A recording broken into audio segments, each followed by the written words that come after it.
మంచి పేరు కలిగి ఉండుట ఎట్లు? మంచి పేరు కలిగి ఉండుట ఎట్లు అనే అంశం ద్వారా కొద్దిసేపు నేను మీతో దేవుని యొక్క వాక్యాన్ని పంచుకోవాలని చెప్పి ఆశ కలిగి ఉన్నాను. కుటుంబాల్లో తండ్రి అనబడిన వాడు వారి యొక్క భార్యనే కానీ పిల్లల్నే కానీ బావుగా చూడాలి అని అంటే తండ్రి అనబడిన వాడు గుణలక్షణములా మంచి వాడై ఉండాలి. అది దైవ దృష్టికి మంచి వాడై ఉండాలి. మనుషుల దృష్టి కంటే దైవ దృష్టికి మంచిగా ఉండినప్పుడు ఆ కుటుంబము తను చేయుచున్న పనులు చోట గొప్ప మేలులు ఆశీర్వాదాలు కనబడతాయి. జ్ఞాని అయిన సొలొమోను మహారాజు ఈ సామెతల గ్రంథం 22వ అధ్యాయమునందు మంచి పేరును గురించి చెప్తాడు. మంచి పేరు మొదటి వచనం, గొప్ప ఐశ్వర్యము కంటే మంచి పేరును వెండి బంగారముల కంటే దయయు కోరదగినవి అన్నాడు. మనుషులు కోరికలు చాలా బాగుంటాయి, రకరకాలుగా ఉంటాయి. చిన్నపిల్లల కోరికలు అయితే వర్ణించలేం. చివరికి వెళ్ళి ఆ కుటుంబంలో పెద్దగా ఉన్న తండ్రికి చెప్తాడు. కొడుకైతే కూతురైతే వాళ్ళ కోరికలు వ్యక్తపరుస్తారు. ఇట్లా ఉంటే బాగుండు, అట్లా ఉంటే బాగుండు, అది కొని పెడితే బాగుండు, ఇది కొని పెడితే బాగుండు, అది నాకు లేదు, ఇది నాకు లేదు. ఎందుకంటే సంపాదన పరుడు కుటుంబాలలో ఇప్పుడంటే స్త్రీ పురుషులు సంపాదిస్తున్నారు, కానీ ప్రారంభ దినాల్లో పురుషుడే తండ్రి సంపాదించువాడై ఉన్నాడు కనుక ఆ కుటుంబమునకు తండ్రి అనబడిన వాడు బాధ్యతలు వహించి వారు చెప్పు మాటలు జాగ్రత్తగా వినవలసి ఉన్నది. కానీ ఇక్కడ జ్ఞాని అయిన సొలొమోను మహారాజు ప్రజల యొక్క ఉద్దేశాలను ఎరిగిన వాడై తెలియజేస్తూ ఉన్నాడు. ప్రజలు కోరుకునేది గొప్ప ఐశ్వర్యం, ప్రజలు కోరుకునేది బంగారం, ప్రజలు కోరుకునేది వెండి. వీటికంటే మనుషులు కోరదగినవి ఏంటో చెప్తున్నాడు. మంచి పేరు, మంచి పేరు. భూమి మీద జీవించినటువంటి కాలములో మంచి పేరు కలిగి ప్రభు సన్నిధానానికి వెళ్ళిపోవాలి. చిచి బెంజమిన్ ఇంత దుర్మార్గుడు, దూషకుడు, అపత్ముడు అంటూ ప్రజలు దూషిస్తూ ఉండగా చచ్చిపోయి నరకానికి పోవటం కాదు. ప్రజల యొక్క వాక్కులో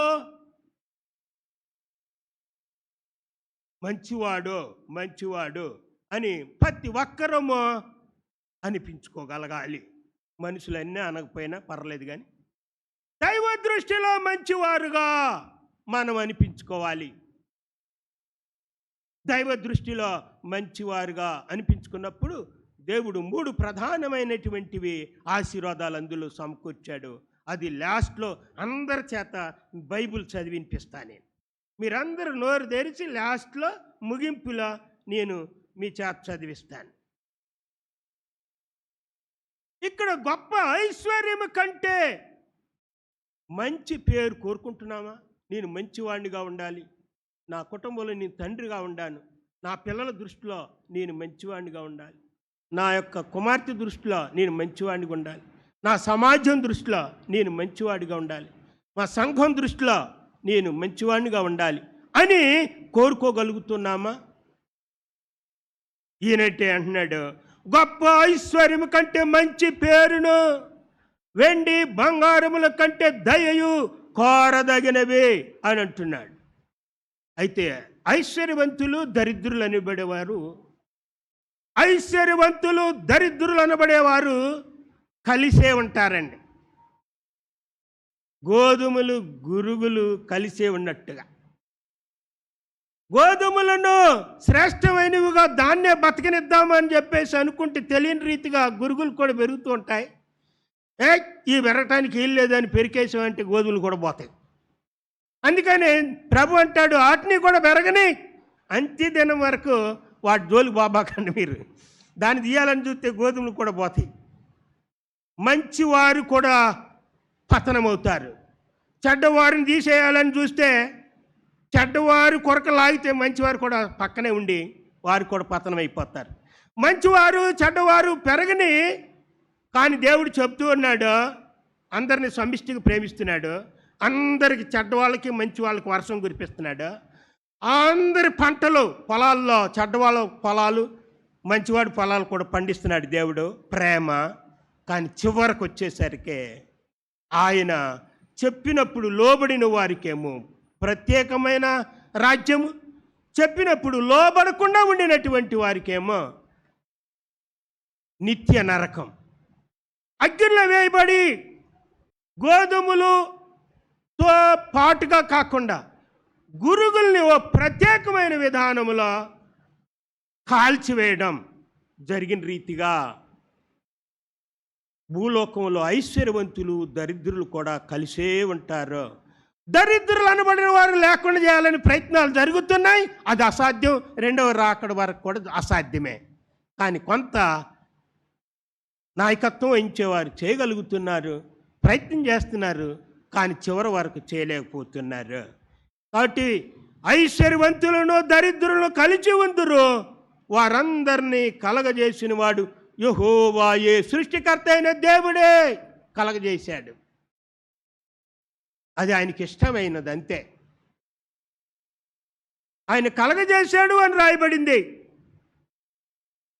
అలాగే బుద్ధిమంతుడు అయితే అపాయము వచ్చుట చూసి దాక్కుంటాడు, దూరంగా ఉంటాడు, దేవునికి సమీపంగా ఉంటాడు, దుష్టులకి దూరంగా ఉంటాడు. వాడే బుద్ధిమంతుడు. జ్ఞానము లేని వారు యోచింపక ఆపదలో పడిపోతారు. ముందుకెళ్ళిపోయి వాళ్ళు విర్రవీగుతారు.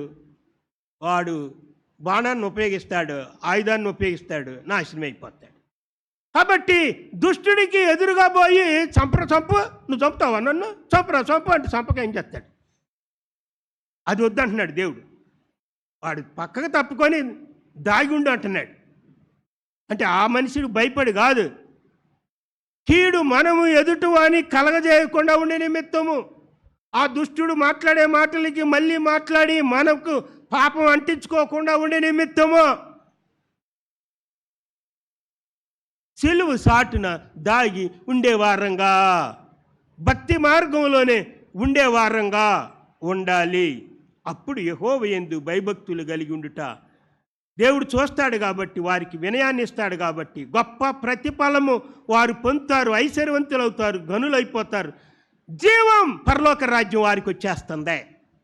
ఇంత గొప్ప మాట ఉపయోగిస్తున్నాడు చదువుకున్న భాగంలో.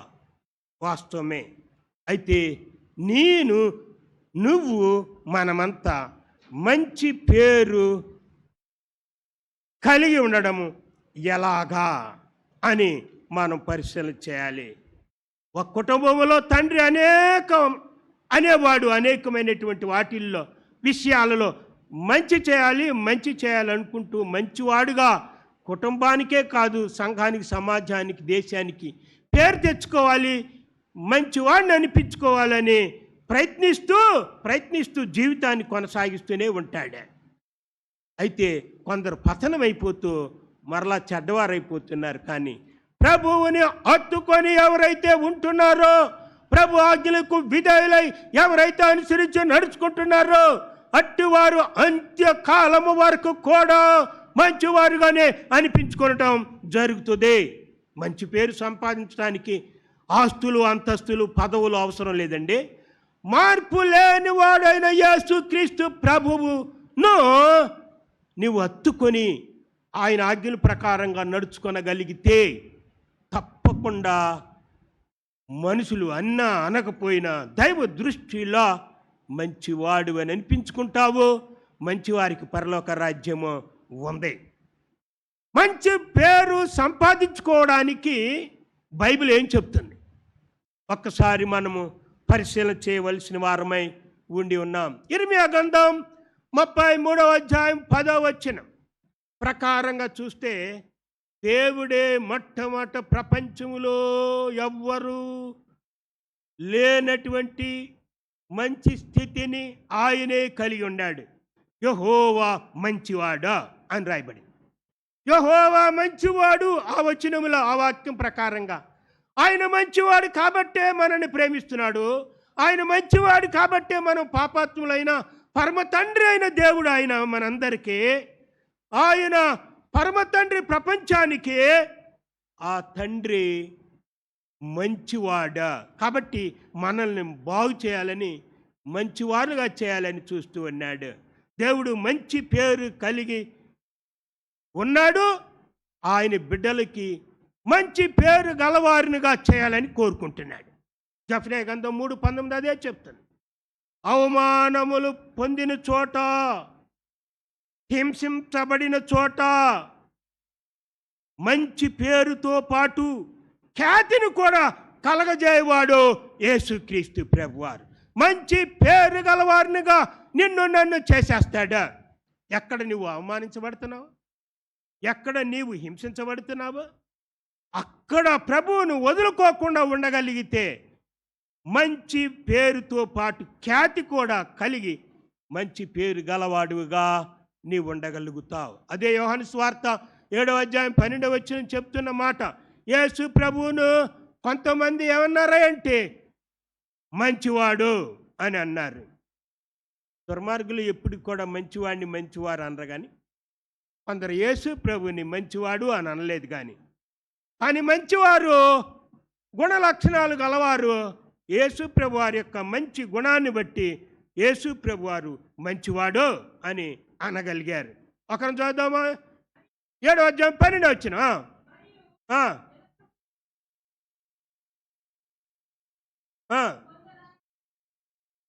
చాలండి. కొందరు ఆయనను మంచివాడని రే. కాబట్టి అందరి చేత మంచివారు అనిపించుకోలేకపోవచ్చు. ఒక మంచి పని చేసేవాడు మంచి పని చేస్తూ ఉంటే దుష్టుడికి చెడ్డ పనిగా ఉంటుంది. కాబట్టి వాడు ఎప్పుడు ఆ మంచివాడిని మంచి అని అండ. అంత చెడ్డోడు ఎవడు లేడు అంటారు. యేసు ప్రభు వారిలో అంత మంచి ఉంది, అంత మంచి కార్యాలే చేశాడు. కానీ కొందరే మంచివారు, యేసు ప్రభు మంచివాడు అని అనగలిగారు. మిగిలిన వారు అంతే, చెడ్డవాడు చెడ్డవాడు అన్నారు, పాపాత్ముడు అన్నారు. ఈ నింద ప్రభువారు చెప్పిన విషయం ఏంటంటే, నన్ను ప్రేమిస్తే మీకు కూడా అలాగ జరుగుతుంది అని అంటాడు. కాబట్టి ఏదో ఒక్కడెవడో ఏదో అన్నాడని చెప్పేసి మూలపోయి ఏడ్చుకుంటూ కూర్చొని దేవుడు నీకు ఇచ్చిన యోగ్యతలు అర్హతలు సద్వినియోగం చేసుకోక దేవుని రాజ్యం కోసం పాటుపడకుండా ఏడ్చుకుంటూ కూర్చుంటే ఉపయోగం ఏముంటుంది? యుద్ధాలకి పోతే ఏం ఉపయోగం? నీవు పతనం అవటమే కాకుండా అనేకులను పతనం చేసేవాడిగా అవుతావు. యోగ్యుడివి, అర్హత కలిగిన వాడివి నీవు ఆ స్థితిలో ఉంటే మేలు ఎలా పొందుతారు ఇతరులు? దేవుడు నీకు ఇచ్చిన తలంతు యోగ్యతను నువ్వు సద్వినియోగం చేసుకోవాలి చచ్చిపోయేంత వరకు కూడా. ఎవడో ఏదో అన్నాడని చెప్పేసి అది ఆపుకోకూడదా? నీ అంతటికి నీవా కొనసాగిస్తూనే ఆ మంచి కార్యాలు కొనసాగిస్తూనే, మనుషులు మెచ్చుకున్నా మెచ్చుకోకపోయినా కొనసాగిస్తూనే ఉండాలి. యేసు ప్రభువారు పరలోకం నుండి పరమ తండ్రి పంపిన కార్య విషయంలో భూలోకం మెచ్చుకున్నా మెచ్చుకోకపోయినా ఆయన చేసి తీసేశాడు, పూర్తి చేసేసాడు. ఆయన పూర్తి చేసేసాడు. అలాగనే మనం కూడా ఎందు నిమిత్తమైతే భూమి మీదకి మనల్ని తల్లిదండ్రుల నుండి రప్పించాడో దేవుడు, ఆ కార్యము ఆయన ప్రణాళిక వేరే ఉంటుంది, అది నెరవేర్చుకుంటాడు దేవుడు. అందుకు ఆయన మీద ఆధారపడాలి. అప్పుడే కొందరు దృష్టిలోనైనను, కొందరు సగం దృష్టిలో మంచివారు అనిపించుకోవచ్చు, దేవుడి దృష్టిలో పూర్తిగా మంచివారంగా ఉండాలి. నిజమైన సంతోషము ఎవరి వలన కలగదు, కానీ దేవుని వల్లనే నిజమైన సంతోషం కలుగుతుందండి. కాబట్టి మనకు కావాల్సింది భూమి మీద నిజమైన సంతోషం యేసయ్య ఇవ్వగలడు. కాబట్టి యేసయ్య దృష్టిలో మంచివారంగా అనిపించుకోగలిగితే చాలు, మనకు సంతోషం, ఆనందం, నెమ్మది వస్తుంది. జ్ఞానైన సొలొమోను మహారాజు అంటాడు, అన్నపానాలు పుచ్చుకోవటం కంటే నీ కష్టార్జితం చేత సుఖపడడం అనేది దేవుడు అనుగ్రహించేటువంటి కృపావరంలాగా చెప్పుకొస్తాడు. చదువుదామా? ప్రసంగి గ్రంథం 2వ అధ్యాయం 24వ వచనం. ప్రసంగి గ్రంథం 2వ అధ్యాయం 24వ వచనం. అన్నపానములు పుచ్చుకొనుట కంటెను తన కష్టార్జితము చేత సుఖపడుట కంటెను నరునికి మేలుకరమైనదేదియూ లేదు. ఇదియును దేవుని వలన కలుగునని నేను తెలుసుకొంటిని. 25వ వచనం. దేవుని యొక్క సెలవు లేకుండా భోజనం చేసి సంతోషించడం ఎవరి వల్ల కాదు, అసాధ్యం. చాలండి. నిజమే, వాక్యంలో చూస్తే అన్నపానాలు పుచ్చుకోవడం కంటే కూడా తన కష్టార్జితం చేత సుఖపడము కంటే కూడా నరునికి మేలుకరమైనది ఇంక ఏదీ లేదంటే ఈ రెండు చాలా ప్రాముఖ్యమే. కానీ దేవుడు నీకు ఇస్తున్నాడు, తినరా అని, నువ్వు సుఖం అనిపించరా అని దాన్ని అసలు టచ్ చేయకుండా కూడబెట్టాలి చచ్చిపోయేదా కూడబెట్టి ఏం ఉపయోగం? నువ్వు చచ్చి దేవుడు నీకు ఇచ్చాడు నువ్వు బతకమని. కానీ కొంతమంది ఏం చేస్తున్నారు, పిసినారులు, వాళ్ళు తినరు, వాళ్ళ పిల్లలకి పెట్టరు, పోగు చేసి చచ్చిపోయి నాకు ఎవడికో ఇస్తారు. ఏం ఉపయోగం? నీకు తెలియదు. ఇక నీతి మొదలైతే కూడబెట్టు అని చెప్తారు. 4 రాళ్ళు అంటే వెనకేసుకోవాలంట. 4 రాళ్ళు వెనక అంటే ఇటు వెనక ముందేసుకుంటే పనికిరాదేమో, వెనకేసుకోవాలంట. దేవుడు నువ్వు బ్రతకరని ఆ 4 రాళ్ళు ఎత్తంటే దాన్ని సద్వినియోగం చేసుకోవటం చేతకాక, అందుకే నీ జ్ఞానేని సొలొమోను మహారాజు కోటీశ్వరుడు. ఆయన అంటాడు, అన్నపానాలు పుచ్చుకొనుట కంటెను తన కష్టార్జితం చేత సుఖపడుట కంటెను నరునికి మేలుకరమైనది ఇంకేమీ లేదు. అవి మేలుకరమైనవి అంటూ దేవుని వల్ల ఇది కలిగింది, దేవుడే ఇచ్చాడు, సద్వినియోగం చేసుకో. రానున్న వాళ్ళకంటే తర్వాత వాళ్ళు ఆయన బతికెత్తాడు, ఆయన బతికించలేడా? పుట్టించినాడు బతికించలేడా? ఇవ్వలేడా? వాళ్ళకి ఆ జ్ఞానం ఇచ్చి వాళ్ళు కష్టపడలేరా? వాస్తవమే. ఒక పద్ధతి మాత్రమో దేవుడు నీకు ఇచ్చినది నువ్వు సద్వినియోగం చేసుకో. లేని పక్షంలో నువ్వు కృంగిపోయి కూలిపోయి కృషించి దేవుడు ఆయుష్ ఎంతో పెంచితే నీకు ఇచ్చి సద్వినియోగం చేసుకోకుండా త్వరగా చచ్చిపోవటం మంచిది కాదు. అందుకని ప్రసంగి అంటాడు, అంటే ఈయనే జ్ఞానేని సొలొమోను మహారాజు 3వ అధ్యాయం ప్రసంగి గ్రంథం 12వ వచనంలో ఇలా ఉంది, కావున సంతోషముగా నుండుట కంటెను తను బ్రతుకును సుఖంగా ఎల్లబుచ్చుట కంటెను శ్రేష్టమైనది ఏది నరులకు లేదని నేను తెలుసుకుంటేనే. శ్రేష్టం అంట ఏంటి? తన బ్రతుకును సుఖంగా ఎల్లబుచ్చుకోవాలి. కలిగి ఉన్నప్పుడు వాటిని సద్వినియోగం చేసుకుంటూ దేవుని కృతజ్ఞత చెప్తూ దేవుడే ఇచ్చాడని దాన్ని సద్వినియోగం చేసుకోవాలి. నాకు అదే జ్ఞాపకం వస్తుంది, ఎందుకో వేదిక మీదకి ఎక్కినప్పుడు. అది ఎన్నిసార్లు చెప్పాలరా బాబు వీళ్ళకి అని చెప్పేసి బాధేస్తుంది నాకు. చదువుకునే దినాల్లో సెలవుల కాలం వచ్చినప్పుడు మొన్న ఏం చేశాడు, వీడు ఖాళీగా ఉండకూడదని చెప్పేసి ఒక డిపార్ట్మెంట్లో, రైల్వే డిపార్ట్మెంట్లో తీసుకెళ్ళి పరిచయం చేసేసాడు. ఆ దినాల్లో పెట్టుకునేవాళ్ళు అంతే డైరెక్ట్. కాబట్టి ఆ సెలవుల కాలం అంతవరకు చేస్తానని వాళ్ళతో ఒప్పుకొని వెళ్ళాను. బిట్రగుంట వరకు, విజయవాడ నుంచి బిట్రగుంట వరకు ఆ ట్రైన్ వెళ్తుంది. ఈ సామాగ్రి మాతో పాటు వాళ్ళందరూ పెట్టుకున్నారు, దానికి సపరేట్. పెద్దవడ్లపూడి దగ్గరకు వచ్చినప్పుడు ఆ లైన్లో జనాలు ఎంతోమంది కూడుకొని ఉండారు ఒక కాలువ కట్ట పక్కన. ఏమిట్రా అని చెప్పేసి అనుకుంటే ట్రైన్ కూడా అయిపోయింది. అయిపోయిన వాళ్ళు ఏం చేస్తే ఎట్లాగో ఆగిందని చెప్పేసి ఏందో చూద్దామని జనాలు దాటి అవతలకి వెళ్తున్నారు. చాలాసేపు ఆగిద్దామో అనుకొని నేను కూడా దిగేసి వెళ్ళిపోయా. అప్పటికే పోలీసు వాళ్ళు వచ్చారు.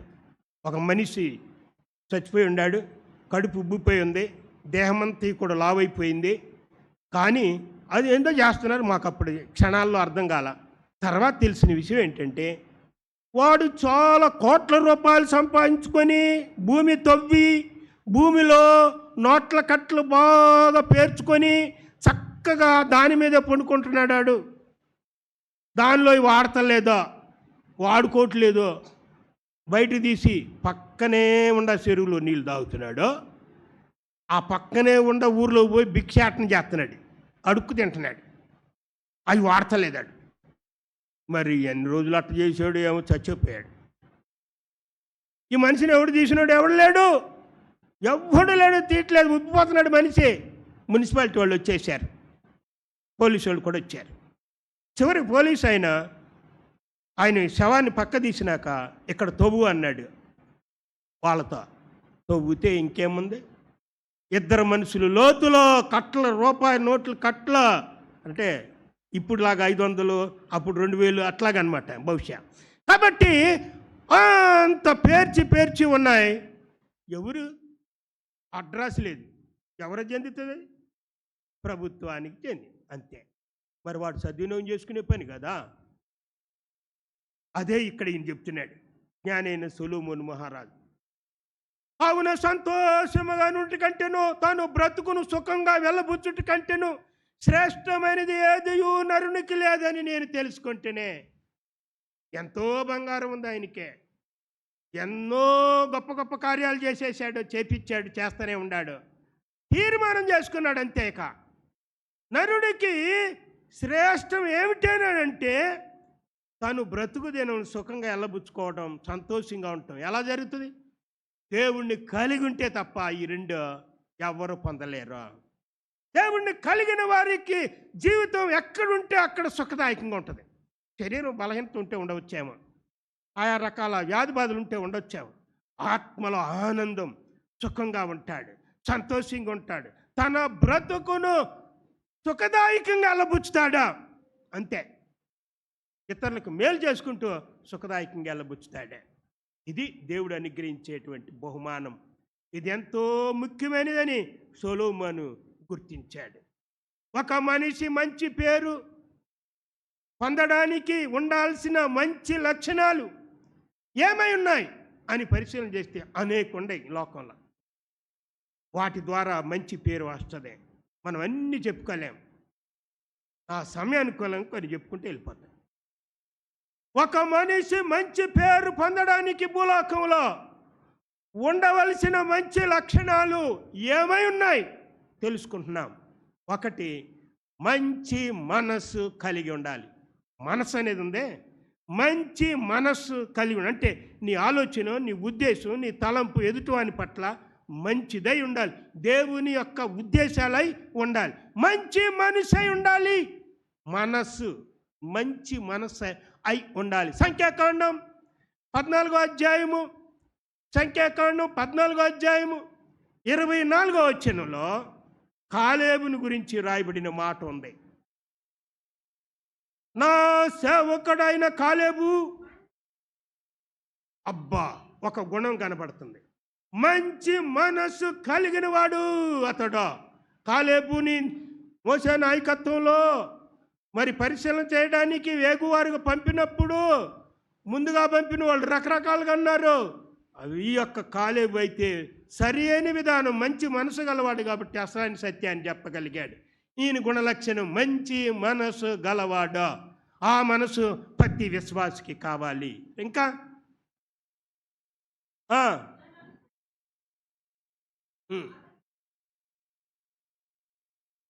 చాలండి. దేవునిని అనుసరించిన వాడు అని రాయబడింది. మంచి మనసుతో దేవుని అనుసరించాడు, మంచి మనసుతో వాక్యం విన్నాడు. లోకస్వార్త 8వ అధ్యాయం 15 వచనంలో రాయబడింది. మంచి నేలన పండేటువంటి ఆ యొక్క పంట మంచిగా పండాలి అని అంటే మంచి విత్తనము ఉండాలి. మంచి విత్తనం, శ్రేష్టమైన విత్తనం భూమిలో వేస్తే పంట పండుతుంది. అలాగే మంచి మనసుతో వాక్యం వింటే, దాన్ని అనగా వాక్యాన్ని అవలంబించితే, ఓపికతో ఉంటే, కనిపెట్టుకొని ఎదురు చూస్తే, దేవుని మీద ఆధారపడి ఉంటే ఫలితం ఉంటుంది. వివరణ చూస్తే వాక్యమును మనము వినటం వలన అందరికొచ్చి ఈ వర్తమానము ప్రతిఫలం విశ్వాసం కలుగునని. వినటం వలన విశ్వాసం కలిగింది. అందుకే మందిరానికి మనం వస్తున్నాం, దేవుని మాటలు వినాలని వస్తున్నాం. అయితే వినటం వలన విశ్వాసం అనేది వస్తుంది. అది ఇక్కడ చెప్తున్నాడు. వాక్యమును మనం వినటం వలన విశ్వాసం కలుగుతుంది, ఇది వాస్తవం. అయితే విశ్వాసం గలవాడు దేవుని మీదనే ఆనుకుంటాడా? విశ్వాసం లేనివాడు దేవుని మీద ఆనుకోడు, సైతాన్ని మీద ఆనుకుంటాడు. అనగా సైతాన్ని చెప్పినట్టు నడుచుకుంటాడు. విశ్వాసం కలిగిన వాడు దేవుడు చెప్పినట్లుగా నడుచుకుంటాడు. కాబట్టి అట్టి వాణిని దేవుడు పూర్ణ శాంతి గలవానుగా కాపాడుతానంటున్నాడు. ఇదే విషయాన్ని యెషయా గ్రంథం 26వ అధ్యాయం 3వ వచనంలో రాయబడింది. యెషయా గ్రంథం చదువుదాం. 26వ అధ్యాయం 3వ వచనం. ఎవని మనస్సు నీ మీద ఆనుకున్న, దేవునితో చెప్తున్నాడు, దేవుడి మీద ఆనుకోవటం అనమాట. ఎవని మనస్సు నీ మీద ఆనుకొనునో దేవుడు ఏం చేస్తాడంటే వానిని పూర్ణ శాంతి గలవానిగా కాపాడతాడు. అబ్బా, ఎంత గొప్ప ప్రతిఫలం కనపడుతుంది. దేవుని మీద మన మనస్సు ఆనుకొని ఉండగలిగినప్పుడు ఆ మనస్సుకి శాంతి అనేది వస్తుంది. ఆ శాంతి సంపూర్ణమైన శాంతి, పూర్ణమైన శాంతి, పరిపూర్ణమైన శాంతి, పూర్తి నెమ్మదనమాట. తొందర లేని స్థితే అది.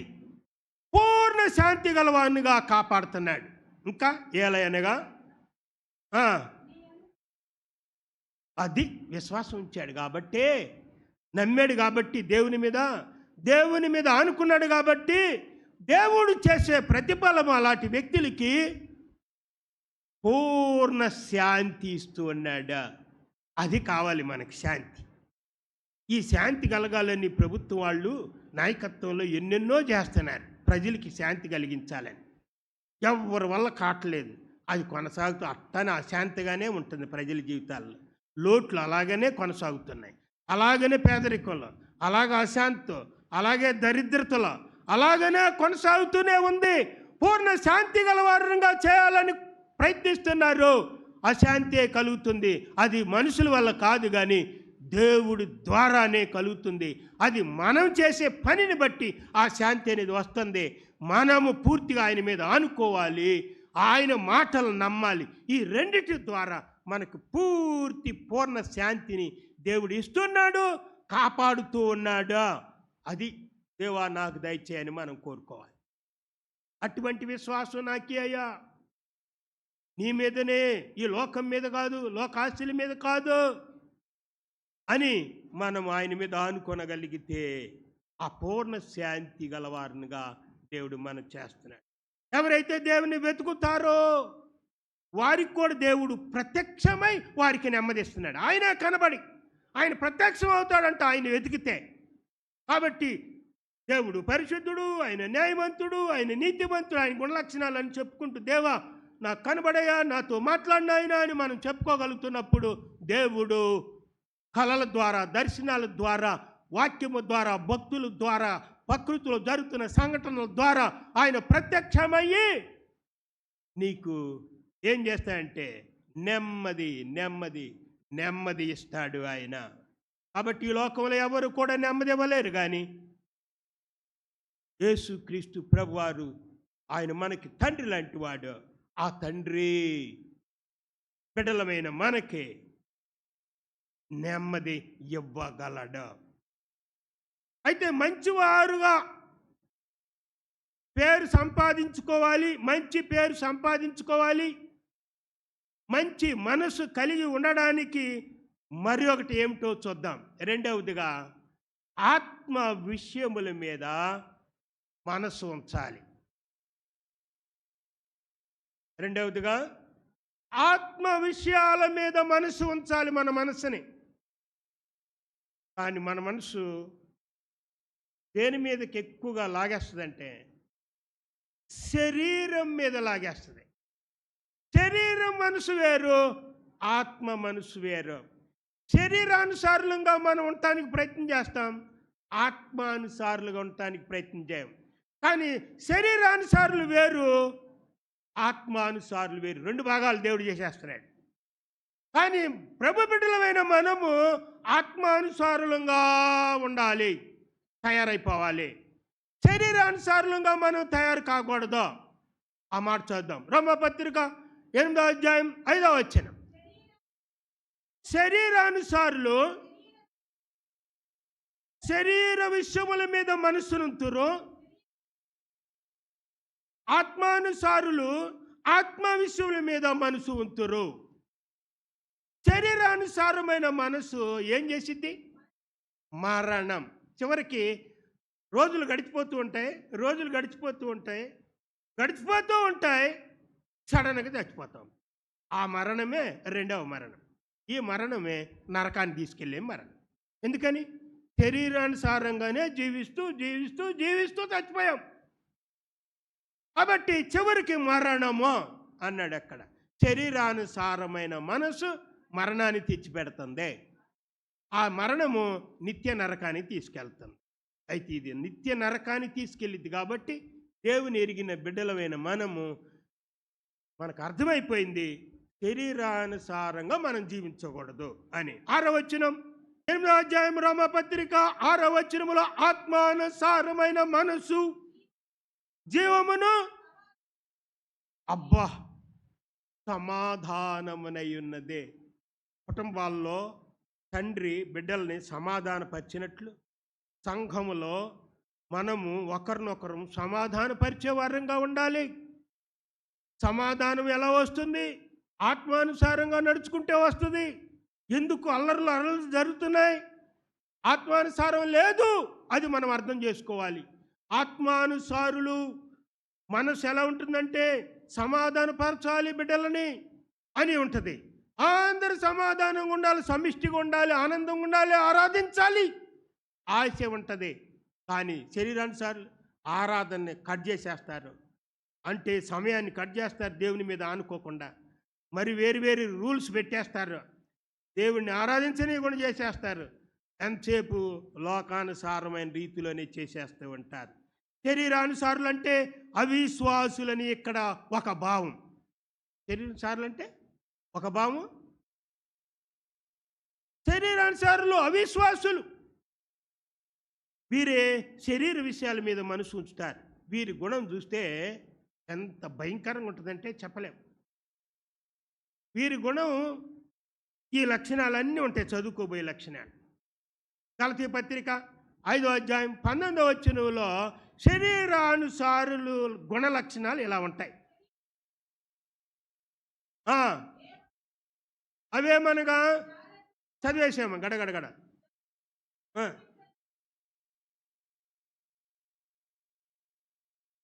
శరీరానుసారమైన మనసు గల వారి యొక్క లక్షణాలన్నీ కూడా అందులో రాయబడ్డాయి. అయితే ఈ ఎన్నోసార్లు బోధకులు చెప్పారు, దీన్ని ఎక్స్ప్లెయిన్ చేయట్లే నేను. కాబట్టి వీటిని మనం కొట్టేసుకోవాలి, వీటిని తీసేసుకోవాలి, లేకుండా చేసుకోవాలి. కాబట్టి రోజుకు ఒకసారన్నా వీటిని చదవగలిగితే ఇది ఉందా, ద్వేషం ఉందా, కలహం ఉందా, మత్సరం ఉందా, క్రోధం ఉందా, కక్ష ఉందా, భేదం ఉందా, ఎముతలు ఉండే నాలో అసి ఉందా, మత్తతులు ఉన్నాయా, అల్లరితోకు నాటుపాట్లు పరిశీలన చేసుకున్న వారమో ఎవరికి వారమో అయ్యో ఇంకా నాలో ఉండే, క్షమించి ప్రభువా, అట్లయితే నేను ఇంకా శరీరానుసారంగానే ఉన్నాను, ఒకవేళ నాకు మరణమే వస్తే నరకానికి వెళ్ళిపోతాను, కాబట్టి దయచేసి వీటన్నిటిని నా హృదయంలో నుండి బయటకు తీసివేయి. అలా ప్రార్థన చేయగలిగితే నెమ్మదిగా దేవుడు దయ చూపించి మన మీద ఆత్మానుసారమైన మనస్సు మనకు వచ్చేటట్టుగా చేయగలడు. ఆత్మానుసారులు విశ్వాసులే, వీరు ఆత్మవిషయాల మీద మనసు ఉంచుతారు. వీరే గణనీయమైనటువంటి లక్షణములు గలవారుగా తయారవుతారు. ఆత్మానుసారమైన మనస్సు గలవారే జీవం గలవారు, సమాధానం గలవారు. వారు జీవం గలవారు కాబట్టి పరలోక రాజ్యంలో ఉంటారు. భూమి మీద ఉన్నారు అంటే సమాధానంతో ఉంటారు, అందరితో సమాధానంతో ఉంటారు. అది కావాలి మనకి, అది కావాలి. అది దేవా నాకీ ప్రభువా, నాకీ ప్రభు, దాని విషయం పోరాడు, ప్రయాసపడు, ద్రవ్యం వేయించే, సమయాన్ని హెచ్చించు, దానికోసమే హెచ్చించు. శరీర స్వభావం గలవారు దేవుని సంతోషపరచలేరు. కాబట్టి దేవా నేను నిన్ను సంతోషపరచాలి అని అంటే ఈ శరీరానుసారమైన ఈ లక్షణాలు అన్ని నాలో నుండి తీసివేయి ప్రభు అని అవి హృదయంలో దాగి ఉంటాయి. గొప్ప గొప్ప భక్తులు రాశారు, మనలో హృదయంలో ఉండే ఈ చెడంట మనంతటికి మనం వేరులతో సహా పెరికి వేసుకోలేమంట. ఏమన్నా అర్థమైందా? ఏరులతో సహా పెరికి వేసుకోలేమంట. కానీ ఒకటి చేయగలుగుతాం, అది పెరగనీయకుండా అణిచివేయగలుగుతామంట. అదే చచ్చిపోయేదాకా అదే చేస్తాం. అది బయటికి పెరగనీయకుండా దాన్ని అణిచివేసేస్తాం. కానీ చచ్చిపోయేదాకా ఎన్ని ఉంటాయి, వస్తానే ఉంటాయి. అయితే వీటన్నిటినీ అణిచివేశాం క్రియలు జరిగించకుండా. కాబట్టి దీన్ని గమనించినప్పుడు మనం అనుకుంటాం, పౌలు అన్నాడు, నేను మంచి చేయాలనుకుంటున్నాను, నేను మంచి చేయలేకపోతున్నాను. వీటిని బట్టి అన్నాడు ఆయన, నేను మంచి కార్యాలు చేయాలనుకుంటూనే ఉన్నాను, ప్రయాసపడుతున్నాను, కానీ జరిగించలేకపోతున్నాను అన్నాడు. ఏ విశ్వాసం అయినా అంతే, లాస్ట్కి వచ్చారికే. అయితే అణిసివేయగలిగితే నీవు దేవుని దృష్టిలో మంచివాడు అవుతున్నావు, ఆత్మానుసారమైన కార్యాలు చేసిన వాడు అవుతున్నావు. అయితే పాపక్రియలతో జీవించేవారు దేవుని సంతోషపరచలేరు. కాబట్టి పాపకార్యాలన్నిటినీ అణిచివేసి పెరగనీయకుండా చేయగలిగిన నాడు దేవుడు సంతోషపడతాడు. ఇప్పుడు మనం మంచి పేరు కలిగి ఉండటానికి మంచి లక్షణాల గురించి తెలుసుకుంటున్నాం. క్రీస్తు మనసు మంచి మనసు అండి. అందుకని క్రీస్తు యేసు కలిగిన ఈ మనసు మీరును కలిగి ఉండడే. ఆయన మంచి మనసు ఆయన, అది మనం కలిగి ఉండాలంటున్నాడు. ఈ క్రీస్తు మనసు కలిగి ఉండటము మనమంతా ఆత్మ సంబంధమైన వారంగా మారిపోతే, ఆత్మానుసారులంగా తయారు కాగలిగితే, శరీరానుసారులకు ఉండే చెడు లక్షణాలు లేకుండా చూసుకోగలిగితే ఆత్మానుసారులంగా అవుతాం. కాబట్టి ఆత్మానుసారులు దేవుని సంతోషపరిచేవారు అవుతున్నారు.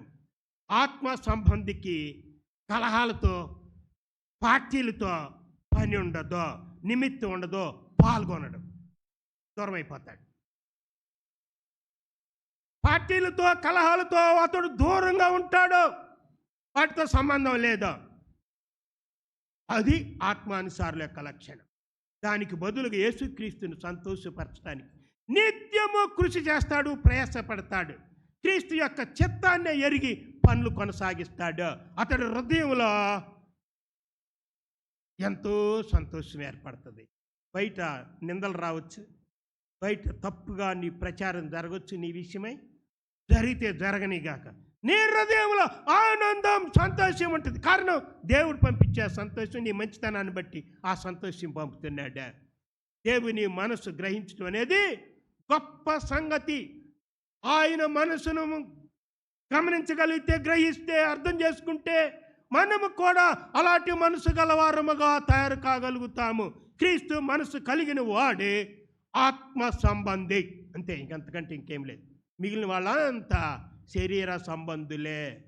పైకి బ్రహ్మాండంగా ఉండొచ్చు, పైకి భక్తి గలవారుగా ఉండొచ్చు, పైకి ఎన్నో నీతి బోధలు చెప్పొచ్చు, పైకి ఎన్నో గొప్ప గొప్ప కార్యాలు చేయొచ్చు, కానీ అంతరాత్మల వాళ్ళు శరీరానుసారమైన మనుషుల. దేవుని వాళ్ళు సంతోషపరచరు, మనుషులు సంతోషపరుస్తారు, అంతే. మంచి పేరు కలిగి ఉండటానికి మంచి మనసు కలిగి ఉండాలి అని విన్నాం. ఇప్పుడు మంచి సాక్ష్యం కలిగి ఉండాలి. మంచి పేరు కావాలంటే మంచి సాక్ష్యం కావాలి. మన విషయమై మన కుటుంబంలో వాళ్ళు మంచి సాక్ష్యం చెప్పాలి. ఈ తండ్రి మంచి సాక్ష్యం గలవాడు ఉన్నాడు, మా నాన్న మంచి సాక్ష్యం గలవాడు, కూతురు అనగలగాలి. మా నాన్న మంచి సాక్ష్యం గలవాడు, కొడుకు అనగలగాలి. నా భర్త మంచి సాక్ష్యం గలవాడు, భార్య అనగలగాలి. కానీ అసాధ్యం. యేసు ప్రభు వారి కుటుంబంలోనే యేసు ప్రభుని మంచివాడిగా అనలేదు. ఆయన చాలా బాధపడ్డాడు. చనిపోయే చివరి గడియల్లో అద్భుతాలు జరుగుతూ ఉండగా కుటుంబీకులకి ఆయన చనిపోయిన తర్వాత కూడా మార్పు చెందిన వాళ్ళు ఉన్నారు. అప్పుడు నిజమైన సంతోషం తండ్రికి ఉంటుందండి. కళ్ళ ముందు బిడ్డ మార్పు చెందితే తండ్రి చూసి ఎంత ఆనందపడతాడు. ఎప్పుడుకో అయిపోయిన తర్వాత మార్పు చెందితే ఆయనకేం తెలుసు, విశ్రాంతిలో ఉంటాడు. కన్నీరు గార్చి ప్రార్థన చేసి కన్నీరు గార్చి మా బిడ్డలు మార్పు చెందాలి, మా సంఘం మార్పు చెందాలి, మా యొక్క ఆత్మీయ బిడ్డలు ఇలా మార్పు చెందాలి అని కన్నీరు గార్చి వాళ్ళ కళ్ళ ముందు ఆ మార్పు కనపోడు కుండా ఉండటం ద్వారా ఏడ్చి ఏడ్చి అలాగే చచ్చిపోతే ఆయన హృదయంలో ఏం సంతోషం? అందుకని బతికుండగానే తండ్రిని సంతోషపరిచేవారుగా ఉండాలి బిడ్డలు అనబడిన వారు. అలాగే ఆత్మీయ తండ్రిని కూడా ఆత్మీయ బిడ్డలు అనబడిన వారు కంటి ముందు కనబడుతున్నప్పుడే వాళ్ళ సంతోషపరిచేవాడిగా ఉండాలి. వాళ్ళనేమో ఆత్మీయ తండ్రిని ఏడిపిస్తారు ఆత్మీయ బిడ్డలు, కానీ ఆ తండ్రి ఏడ్చుకుంటూ ఏడ్చుకుంటూ ఏ శాప పలుకు పలకకుండా దీవించు దీవించు అంటూ ఇంకా మార్పు చెందలేదని బాధపడి చచ్చిపోతాడు. ఒక తండ్రి తన కుమారుడి విషయంలో దుర్మార్గుడిగా ఉంటే 40 సంవత్సరాలు కన్నీరు గార్చి ప్రార్థన చేశాడు. ఈయన చచ్చిపోయాడు. 40 సంవత్సరాల తర్వాత వాడు మార్పు చెందాడు. అంటే ఆ ప్రార్థన వ్యర్థం కాల. ప్రార్థన అయితే వ్యర్థం కాలేదు, కానీ కాలమానం ఎక్కువైపోయింది. కానీ తండ్రి చూడలేకపోయాడు, ఆ సంతోషం తాను పొందలేకపోయాడు. నా కుమారుడు మార్పు చెందాడని. అలాగనే ఆధ్యాత్మికంగా పరమ తండ్రి అనే దేవునికి లోకమంతా కూడా ఆయన బిడ్డలే కానీ కొందరు మార్పు లేని వారి విషయంలో ఆయన చింత చెందుతూ ఉన్నాడు. కానీ ఆయన చూస్తున్న కాలంలోనే మనం ఆయన సంతోషపరిచేరంగా ఆత్మీయ బిడ్డలంగా మనం ఉండాలి అని దేవుని యొక్క వాక్యం సెలవిస్తుంది. కాబట్టి క్రీస్తు యొక్క చిత్తాన్ని ఎవరైతే ఎరుగుతారో, క్రీస్తు యొక్క పనులు ఎవరైతే చేస్తారో వారు క్రీస్తు అనబడిన తండ్రిని సంతోషపరిచేవారుగా ఉండగలుగుతారా? దేవుని మనసు గ్రహించడం అనేది గొప్ప సంగతి అని తెలుసుకున్నామా? అయితే యోహాను సువార్త 21వ అధ్యాయం 24వ వచనం చదువుదాం. మంచి సాక్ష్యము కలిగి ఉండటం అంటే ఏంటో చూద్దాం. యోహాను సువార్త 21వ అధ్యాయం 24వ వచనం.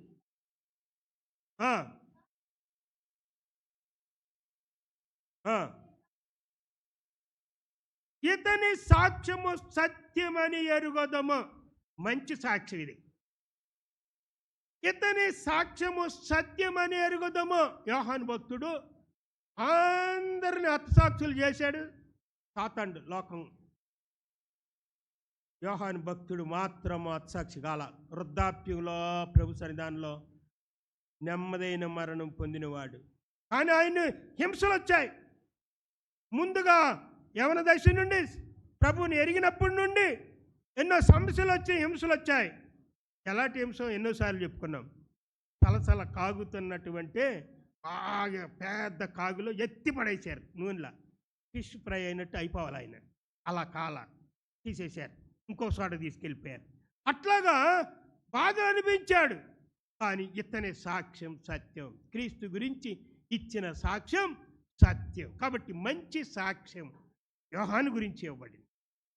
అలాగే భక్తులమైన మనము మన గురించి అవిశ్వాసులు అనబడిన వారు మంచి సాక్ష్యము ఇచ్చేవారుగా ఉండాలి. హెబ్రీ పత్రిక 11వ అధ్యాయం 4వ వచనంలో నీతిమంతుడు అని సాక్ష్యం పొందాడు హేబేలు. అది చదువుదాం. 11వ అధ్యాయం హెబ్రీ పత్రిక 4వ వచనం. విశ్వాసమును బట్టి హేబేలు కయ్యూను కంటే శ్రేష్టమైన బలి దేవునికి అర్పించెను. దేవుడు అతని అర్పణను గూర్చి సాక్ష్యం ఇచ్చినప్పుడు అతడు ఆ విశ్వాసమును బట్టి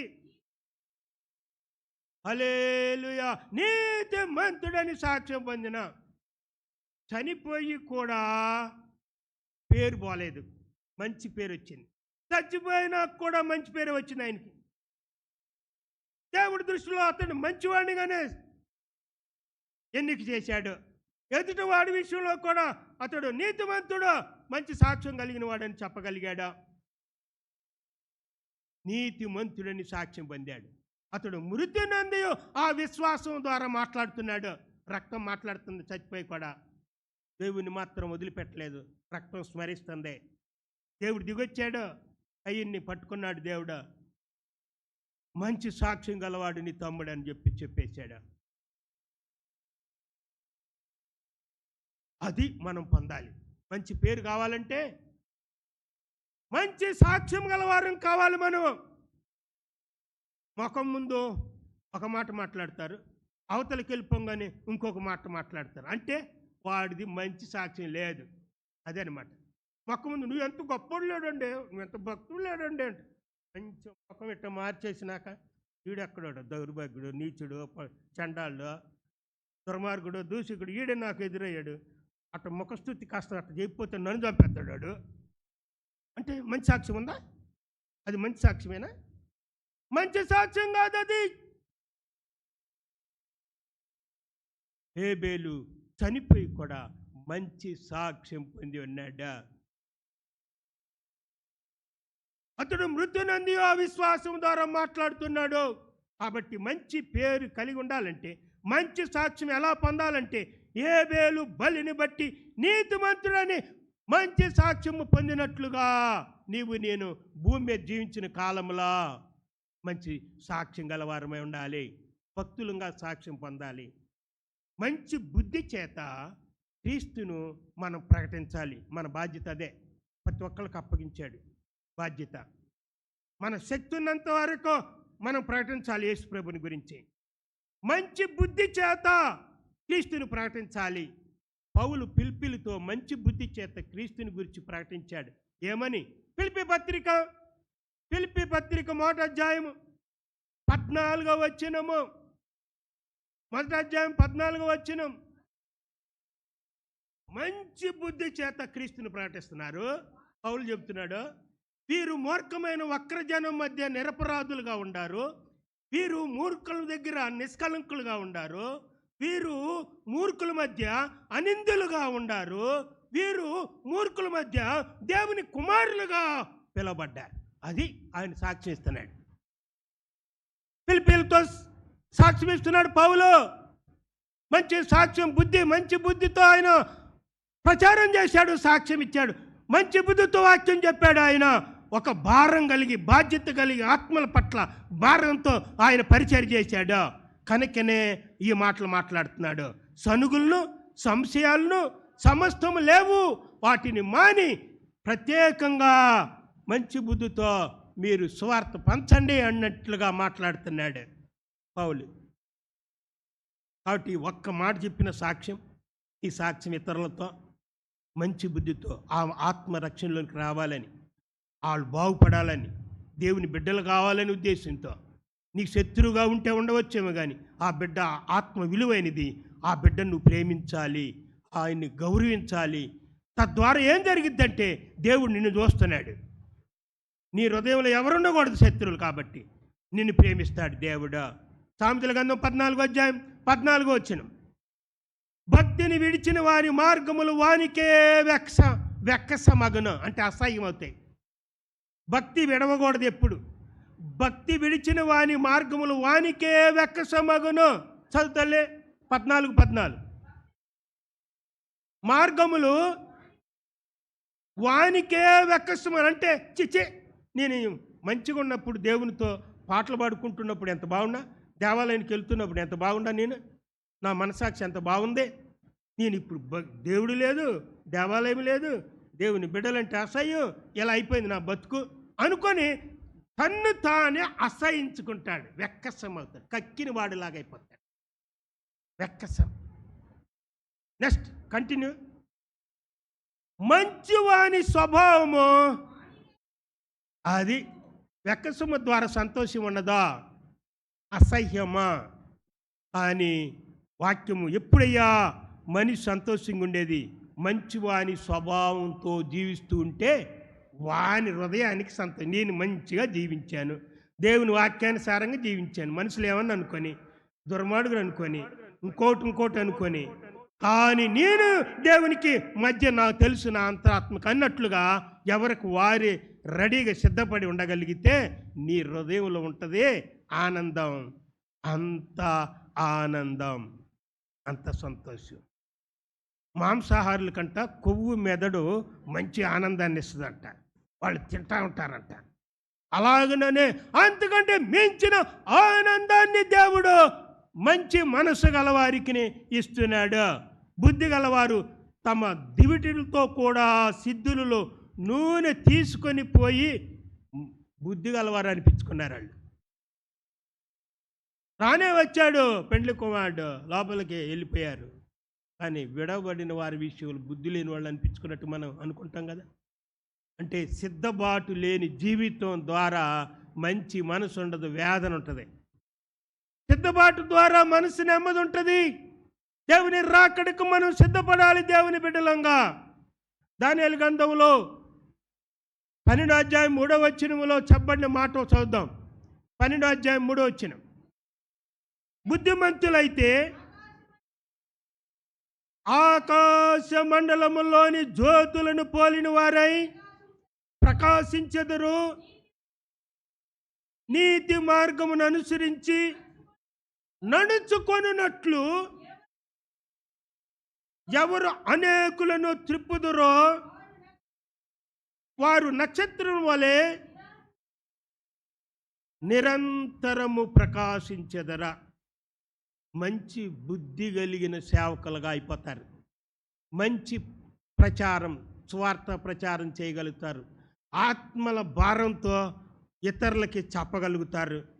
కాబట్టి ప్రతి ఒక్క విశ్వాసి బాధ్యత దేవుడు పెట్టాడు. మీరు సర్వలోకానికి వెళ్ళండి, సర్వ సృష్టి సువార్తను ప్రకటించండి, నా నామమును శిష్యులను చేసేయండి, వాళ్ళకి బాప్తిజం ఇచ్చేసేయండి అని చెప్తున్నాడు. మరి మనము ఒక్కరికైనాను మన ఇంటి పక్క మనతో వచ్చే వాళ్ళతో చెప్పుకుంటున్నామా, మందిరానికి నడిపిస్తున్నామా? ఆలోచించేద్దాం. అయితే సామెతల గ్రంథం 14వ అధ్యాయం 35వ వచనముల ప్రకారం చూస్తే మంచి బుద్ధి గల సేవకుడు దేవునికి ఇష్టడుగా చెప్పబడినది. దేవునికి మనం ఇష్టలం అయిపోతాం. అయితే మంచి పేరు పొందిన వారు భూలోకంలో ఎందరో ఉన్నారు. బైబిల్ భక్తులు కొందరిని చూసి నేను ముగించబోతున్నా. కొర్నేలి, అతడు నీతిమంతుడు, దేవునికి భయపడినవాడు, దేవుని సన్నిధానములో మంచి పేరు పొందినవాడు. చదువుదాం. అపోస్తుల కార్యం 10వ అధ్యాయం 22వ వచనం. అపోస్తుల కార్యం 10వ అధ్యాయం 22వ వచనం.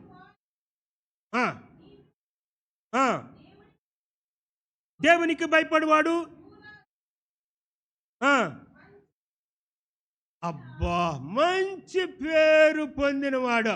యోధుల జాతిలో, యోధా జాతి వారందరిలో తాను మంచి పేరు పొందినవాడని రాయబడింది కొర్నేలి విషయం. అతడు శతాధిపతే కావచ్చు, కానీ అంత అధికారం ఉండొచ్చు, కానీ ప్రజలు మాత్రం మంచి పేరు పొందినవాడిగా ఆయన్ని పోడారు. వాస్తవంగా చూస్తే రక్షణ లేదు. మరి ఇంకా కుటుంబీకులు రక్షించుకోలేకపోయాడు. తను తండ్రిగా ఉన్నాడు, కానీ భక్తుడిని పిలిపించుకొని భక్తుని యొక్క మాటలు విన్న తర్వాత కుటుంబంలో తండ్రిగా ఉన్న కొర్నేలి రక్షణను ప్రసాదించిన వాడు తను పొందాడు. బిడ్డలకు కూడా రక్షణ వచ్చేటట్టుగా చేయగలిగాడు. అంతేకాదు, పిలిపించుకున్న భక్తులకి మంచి ఆతిథ్యం ఇవ్వగలిగాడా. మన సంఘ బిడ్డలు నేను విజిట్ చేసినప్పుడు చాలా సంతోషపడతా. వాళ్ళు ఉన్న దానిలో నుండి గబగబ సిద్ధం చేసి ఇవ్వడానికి సిద్ధపడతారు. తినే స్థామత లేదు, శక్తే లేదు. కానీ వాళ్ళకి నిరాశ కలిగజేస్తాం, వదిలేస్తాం, తినలేక వదిలేసేస్తాం, విడిచిపెట్టేస్తాం. కానీ వాళ్ళ ప్రేమ, ఆతిథ్యం, వచ్చారు దైవ సేవకుడు అన్నట్లుగా. కాబట్టి ప్రభునందు ప్రియమైన వారులారా, ఇక్కడ పేతురు అనబడిన దైవ సేవకుడిని పిలిపించుకున్నాడు, బోధ విన్నాడు, గొప్ప ఆతిథ్యం ఇచ్చాడు. అది ఆ మంచి మనసు మనకు ఉండాలి. ఈడు బెంజుగాడు వచ్చాడు నాయను మా ఇంటికో, ఏదో ఒకటి ఇవ్వాలి, కానికియాలి, ఇప్పుడు జేబులు కానిక లేదు, కష్టం.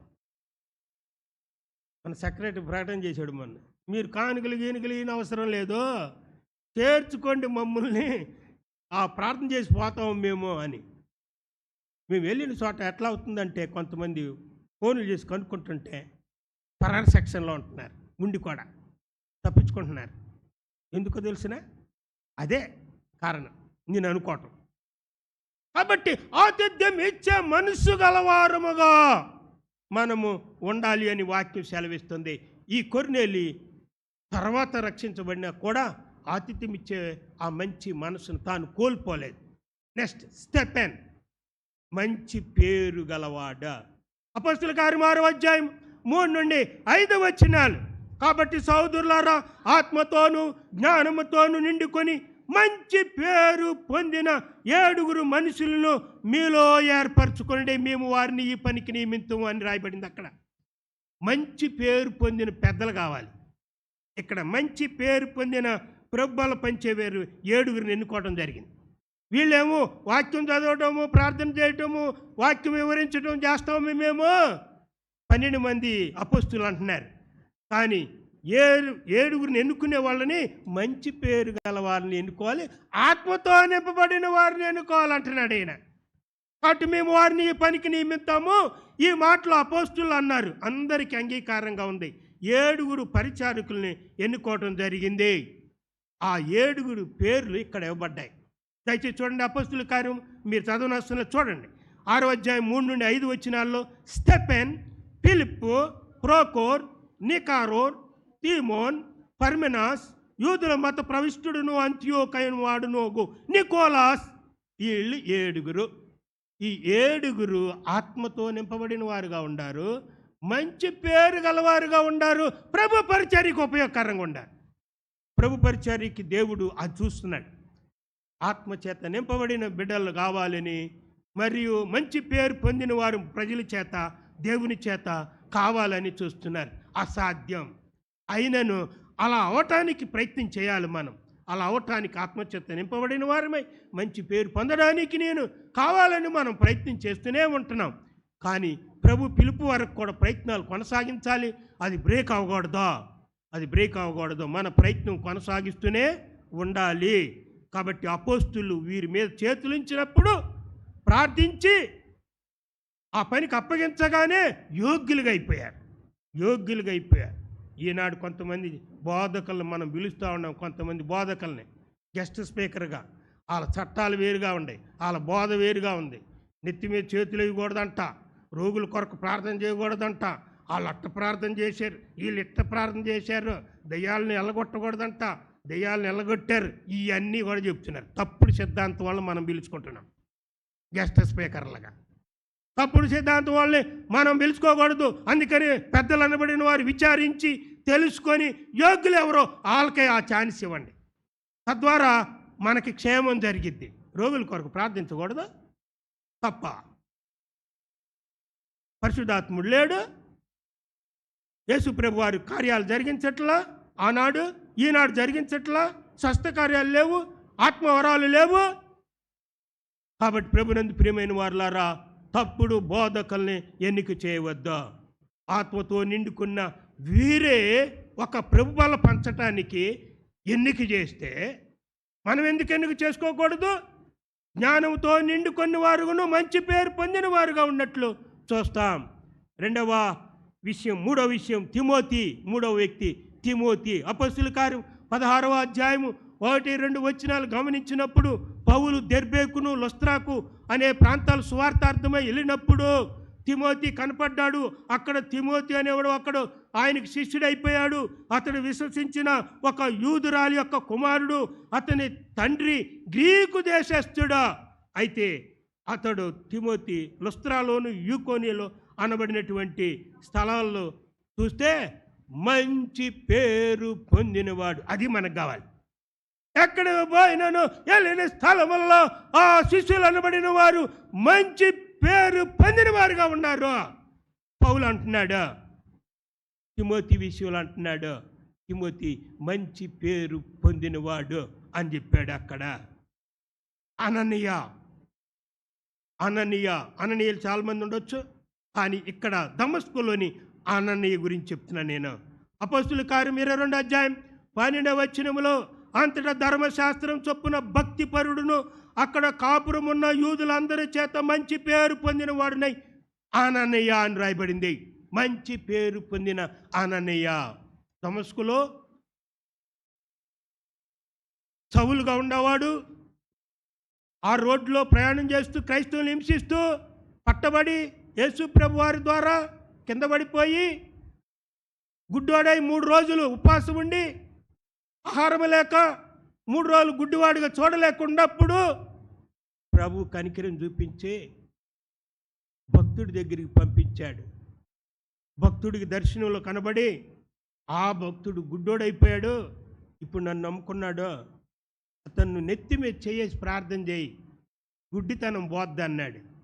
కాబట్టి ఎతుకలాడి పోయి అనని అనబడిన వాడు సౌలుని నెత్తి మీద హస్తం వేసి ప్రార్థిస్తే క్యాటరాక్ట్ ఆపరేషన్ ఎలా జరుగుతుందో, అంధత్వం పోతుందో అలాగా కళ్ళ నుండి కాలిపోయిన వెలుగులో కాలిపోయిన పొరలు రాలి కింద పడ్డాయి. మళ్ళీ దృష్టి వచ్చేసింది. అననీయ ఈ భక్తుడి యొక్క గుణలక్షణం చూస్తే మంచివాడు అని పేరు ఉంది. ఆ వచనం చూద్దామా? అపోస్తుల కార్యం 22:12. అంతటా ధర్మశాస్త్రము చొప్పున భక్తిపరుడు ఒక లక్షణం, మంచి లక్షణం. భక్తిపరుడు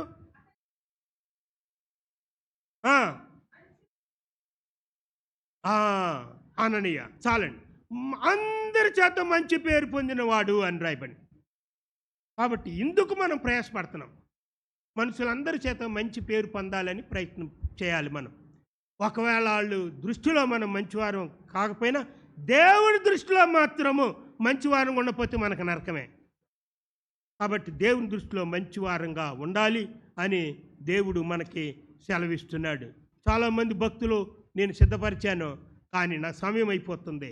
ఒక్క విషయాన్ని మనం అందరం చదువుకొని ముగించుకుందాం. ప్రసంగి గ్రంథం 2వ అధ్యాయము. ప్రసంగి గ్రంథం 2వ అధ్యాయం బైబిల్ ఉన్నవారు అందరూ తెరిచి చూడాలి. ఇది నేను మొదట్లో చెప్పాను. ప్రసంగి గ్రంథం 2వ అధ్యాయము 26వ వచనం. అందరం ఒకేసారి చెబుదాం, తీసి ఉంచండి. అందరూ ఒకేసారి చెప్పేద్దాం. నేను 1 2 3 చెప్తాను. 3 అనగానే అందరూ ఏకదాటిగా పెద్దగా చదవాలి. అందరు దొరికిందా? ప్రసంగి గ్రంథం 2వ అధ్యాయం 26వ వచనం. రెడీ? 1 2 3. ఏలయనగా దైవ దృష్టికి మంచివాడుగా నుండు వానికి దేవుడు జ్ఞానమును, తెలివిని, ఆనందమును అనుగ్రహించును. హల్లెలూయా, హల్లెలూయా. 3 ప్రధానమైన గుణాలు చెప్పాడు. జ్ఞానం ఇస్తున్నాడు, తెలివి ఇస్తున్నాడు, ఆనందం ఇస్తున్నాడు. ఇంకేం కావాలండి? జ్ఞానం ఇస్తున్నాడు, తెలివి ఇస్తున్నాడు, ఆనందం ఇస్తున్నాడు. ఎవరికి? దేవుడి దృష్టికి మంచివాడుగా ఉండేవాళ్ళు. దైవ దృష్టికి మంచివాడుగా నుండివానికి ఈ 3 సుగుణాలను దేవుడు ప్రసాదిస్తున్నాడు. అందరం ప్రార్థన చేద్దాం. దేవా, ఈ మంచి లక్షణాలు నాకు దయచేయి నాయనా అని ప్రార్థన చేసుకుందాం. తలంచి కళ్ళు మూసుకొని ప్రార్థన చేసుకుందాం. అందరం ప్రార్థన చేసుకుందాం. అవును ప్రభువా, నీ దాసుని మరుగు చేసుకొని నాయన మీరు వినిపించిన మీ మాటలకై వందనాలు ప్రభువా. ఓ ప్రియమైన సోదరుడు ప్రార్థన చేసుకో. మంచి పేరు కలిగి ఉండాలంటే ఆశ ఉన్నదా నీకు? దేవుడు మంచివాడని నువ్వు విన్నావు. దేవుడు మంచి పేరు నీ కలగజేసేవాడని నమ్ముతున్నావా? దేవుని దృష్టి మంచివాడిగా ఉండు విషయంలో ఆ జ్ఞానము, తెలివి, ఆనందం ఇస్తానంటున్నాడు. కాబట్టి మంచి పేరు పొందుకోవడానికి, మంచి మనసు కలిగి ఉండటానికి, మంచి సాక్ష్యం కలిగి ఉండటానికి, దేవా మంచి ప్రవర్తన కలిగి ఉండటానికి, మంచి మనస్సాక్షి కలిగి ఉండటానికి, మంచి కార్యాలు చేయడానికి, మంచి పోరాడడానికి, మంచి బుద్ధి కలిగి ఉండటానికి దేవా నాకు సహాయం చేయి నాయనా అని ప్రార్థన చేసుకుందాం. కొర్నేలు వలె, స్టెఫెన్ వలె, తిమోతి వలె, అననీ వలె దేవా ఇంకెంతోమంది భక్తులు ఉన్నారు. వారి వలె మమ్మల్ని మంచి వారంగా చేయి ప్రభువా. ప్రార్థన చేసుకో. సరి అయిన జ్ఞానం గలవారైతే తండ్రిని సంతోషపరుస్తారు. సరి అయిన జ్ఞానం గలవారైతే తండ్రిని సంతోషపెడతారు. సరి అయిన జ్ఞానం గలవారైతే తండ్రికి సంతోషం. ప్రేమించేవాడైతే, జ్ఞానం గలవాడైతే, నీతిమంతుడైతే తండ్రికి సంతోషం. ఉపదేశం వినేవాడు అయితే తండ్రికి సంతోషం. తండ్రి శిక్షించినప్పుడు నువ్వు జ్ఞానం గలవాడు అవుతావు. కాబట్టి దేవా నిన్ను సంతోషపరచడానికి విధేయత నేను చూపిస్తానని నిర్ణయం చేసుకున్నామా? పరమ తండ్రి అయిన దేవుడు ఆ సంతోషాన్ని ఇచ్చివాడుకున్నాడు. అననీయ అనబడిన ఆత్మీయ తండ్రి పౌలుకి, సౌలు పౌలుగా మారినప్పుడు మొట్టమొదట దేవుని మాటలు విన్నాడు. ఆయన ద్వారా బాప్తిజం తీసుకున్నాడు. ఆయన ద్వారా రక్షణ పొందాడు. ఆత్మీయ తండ్రి ఆయనకి దొరికాడు. పౌలుకి తండ్రి మాట విన్నాడు. పరమ తండ్రి చెప్పినట్లుగా లోబడ్డాడు. అందుకే గొప్ప ప్రవక్తగా, గొప్ప భక్తుడుగా, గొప్ప రచయితగా మారిపోయాడు ఆయన.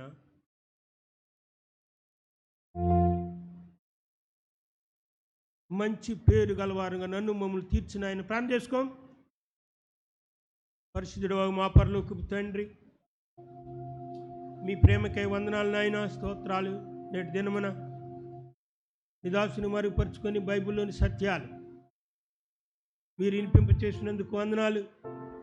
నిజమైన తండ్రి, లోకములో మనుషులు ఎవరు కూడా వారు చెడ్డవారి వండినప్పుడు మంచివారిని మంచివారు అనలేరు. మంచివాడు మంచివాడిని అనగలుగును. నీవు మంచి దేవుడు మాకు దొరికావు. పరమ తండ్రిగా మమ్మల్ని విడలుగా చేర్చుకున్నావు. అయితే భూలోకములో మేము జీవిస్తున్నప్పుడు తండ్రులు అనబడిన వారు వారి బిడ్డల కుమార్తెల విషయంలో, కుమారుల విషయంలో మంచివారు కనిపించుకునేటట్టుగా సమాజంలో, సంఘంలో, అలాగనే పౌలుగా మారి ఆత్మీయ తండ్రి అయినటువంటి అననీయ ద్వారా గొప్ప మార్పు చెంది, స్వస్థత నొంది, బాప్తిజం పొంది మంచివాడుగా అనిపించుకునే భాగ్యం దయచేసేవయ్యా, నీకు స్తోత్రం. కాబట్టి ఈనాడు భూలోక సంబంధమైన తండ్రుల కంటే ఆత్మీయ తండ్రి మాకు ప్రధానం. దేవా, వారే మంచి మార్గంలో నడిపించి పరలోక రాజ్యం పోయేటట్టు చేయగలరు. కాబట్టి అట్టి భాగ్యము మాకు దయచేయమని, వారిని ఆశీర్వదించమని యేసు ప్రభు నామమున ప్రార్థిస్తున్నాం మా తండ్రి. ఆమేన్.